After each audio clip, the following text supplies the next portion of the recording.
Assalamualaikum warahmatullahi wabarakatuh. Semangat pagi teman-teman, dulur-dulur sebangsa dan setanah air. Alhamdulillah pagi ini seperti biasa ya, mentari pagi yang mencerahkan dan juga semangat jiwa yang terus hidup, sehingga kita bisa merasakan betul denyut nadi perjuangan kita sebagai anak bangsa.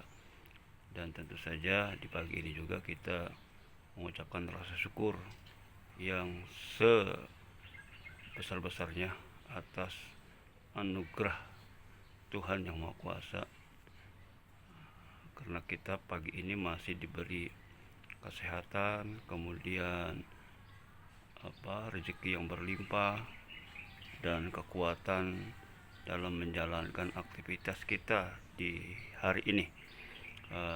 Teman-teman semua, kita beberapa hari yang lalu ya, tepatnya 2 hari yang lalu sempat beredar ya video dari Ketua Projo Pak Budi Ari yang memberikan analisa yang cukup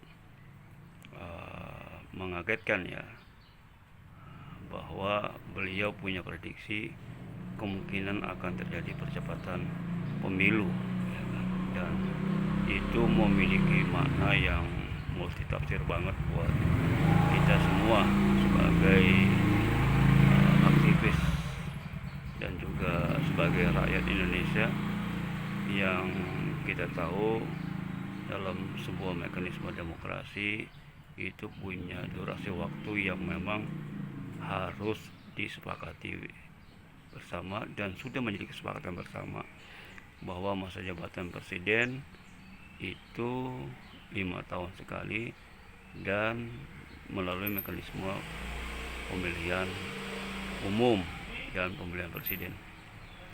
Tapi lagi-lagi kita menyaksikan banyak sekali elit-elit politik yang tidak sabaran ya dalam menjalani proses berdemokrasi. Salah satunya ya ini Pak Budi Ari ini, Ketua Projo, dengan konyolnya beliau mengatakan di hadapan Pak Jokowi juga di situ ada, dan tim suksesnya, bahwa kemungkinan terjadi percepatan pemilu 2029 lebih cepat dari yang diperkirakan. Tapi kita bisa melihat ternyata asumsi Pak Budi yang menyandarkan mungkin dengan dinamika demonstrasi yang diusung oleh AMPB dan kawan-kawan pada tanggal 27 Agustus 2026 kemarin. Kemungkinan menurut analisa yang kita bisa simak dari perkataan Pak Budi itu akan terjadi chaos, dan ini akan mendorong terjadinya eskalasi politik yang sangat panas, mungkin cepat, dan kemungkinan terjadi provokasi-provokasi yang bisa menciptakan kondisi politik yang tidak stabil. Tapi faktanya semua proses politik yang diperjuangkan oleh AMPB kemudian oleh rakyat Indonesia itu berjalan normal dan berjalan sesuai koridor demokrasi, sehingga apa yang diprediksikan oleh berbagai macam analisis politik ya kan, itu semuanya berakhir dengan kekecewaan sepertinya ya, karena tidak terjadi apa yang diharapkan. Dan sekalipun terjadi kerusuhan sore harinya, itu sudah banyak pihak memang membaca itu, dan polanya hampir sama ya dengan tahun-tahun sebelumnya kerusuhannya gitu ya. Biasanya sore sampai malam dan terjadi dorong-dorongan seperti itulah. Dan ini sebenarnya sangat tidak menarik sekali buat kita ya, buat rakyat Indonesia, karena tontonan seperti itu menjenuhkan ya, menjenuhkan, kemudian juga membosankan. Padahal yang kita butuhkan saat ini adalah tindakan-tindakan politik yang cukup berani ya di level elit politik ya, terutama di DPR RI, kemudian juga di aktor-aktor politik yang memang berpikir juga radikal gitu kan, tapi juga sistematis itu loh. Jangan menggunakan alat-alat provokasi yang justru merugikan kita semua. Dan tentu saja ini ya sangat merugikan, ya kan, rusuh, kemudian terjadi pembakaran dan lain sebagainya. Dan itu sangat merugikan semua pihak ya, rakyat, kemudian pemerintah dan lain sebagainya. Dan kita berharap pola-pola ini bisa dirubah ya di masa-masa yang datang, sehingga dalam proses penyampaian aspirasi, kemudian memperjuangkan aspirasi itu sesuai dengan koridor-koridor yang membuat semua pihak merasa nyaman, merasa tenang, dan tidak terintimidasi oleh perilaku-perilaku yang merugikan kita semuanya. Teman-teman sebangsa dan setanah air, dari peristiwa ini kita bisa membaca ya bahwa analisa dari tokoh sekaliber Budi Ari yang katanya dekat dengan kekuasaan itu juga meleset ya. Kemudian prediksi-prediksi yang bakal terjadi chaos juga itu ya sudah diperkirakan, sudah dipetakan, karena sehari sebelumnya juga Menko Polkam itu sudah memprediksi bakal terjadi chaos oleh kelompok-kelompok tertentu.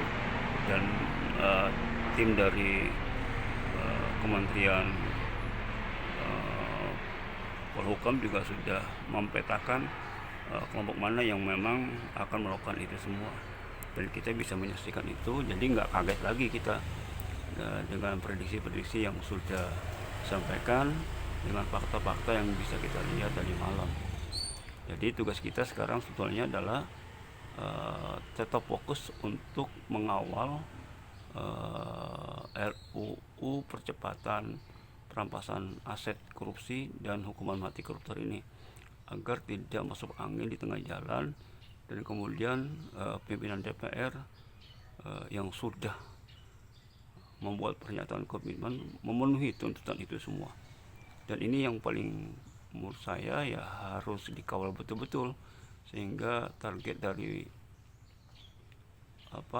agenda politik ini bisa berjalan sesuai dengan yang sudah disepakati, dan kita rakyat Indonesia juga akan merasa nyaman ya dengan keputusan politik ini, sehingga kedepannya Indonesia bisa terselamatkan dari perilaku-perilaku korupsi yang memang sudah menjadi budaya di kalangan-kalangan tertentu di birokrasi kita ya. Dan semoga saja ini tidak menambah beban kedepannya dengan disahkannya undang-undang perampasan aset korupsi dan hukuman mati pada koruptor. Kami dan kita semua yakin dengan sistem yang rapih ya di birokrasi melalui undang-undang ya, kita bisa berharap Indonesia akan bersih dari perilaku-perilaku korupsi seperti itu. Dan kita ucapkan terima kasih kepada teman-teman AMPB yang sudah memperjuangkan ini menjadi satu tindakan politik ya dari pimpinan DPR RI, dengan membuat surat komitmen siap mundur bila tidak bisa menyelesaikan undang-undang korupsi di tanggal 15 Desember 2026 ini. Terima kasih. Assalamualaikum warahmatullahi wabarakatuh.